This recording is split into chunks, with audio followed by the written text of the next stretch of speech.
বাংলাদেশের সংস্কৃতি ও কৃষ্টিকে নতুন প্রজন্মের কাছে তুলে ধরতে চট্টগ্রামে কনসার্ট আয়োজন করতে যাচ্ছে সবার আগে বাংলাদেশ ফাউন্ডেশন। আগামী 11ই এপ্রিল এম.এ. আজিজ স্টেডিয়ামে অনুষ্ঠিত হবে সবার জন্য উন্মুক্ত স্বাধীনতা কনসার্ট 2025।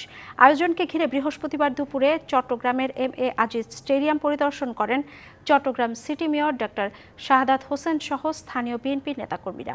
পরে এ নিয়ে কথা বলেন সবার আগে বাংলাদেশ সংগঠনটির সভাপতি বিএনপির যুগ্ম মহাসচিব শহীদউদ্দিন চৌধুরী অ্যানি। বলেন, বাংলাদেশের কৃষ্টি ও সংস্কৃতি সংরক্ষণ এবং সাংস্কৃতিক আগ্রাসনের বিরুদ্ধে লড়াই করাই এই আয়োজনের মূল লক্ষ্য। কনসার্টে মাইলস, সোলস, আর্ক, লালন, অ্যাশেজ, সাবকনশাস, বে অফ বেঙ্গল, তীরন্দাজ, মেট্রিক্যাল এবং নাটাই সহ দেশের জনপ্রিয় ব্যান্ড দল অংশ নেবে।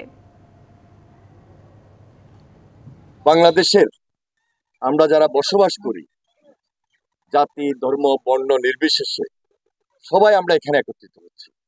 আমাদের প্রায়োরিটিটা হচ্ছে বাংলাদেশকে নিয়ে, বাংলাদেশকে সামনে রেখে আমাদের মধ্যে ঐক্য থাকবে। সেই ঐক্যটা যেন সুদৃঢ় হয়, বাংলাদেশের জন্য হয়।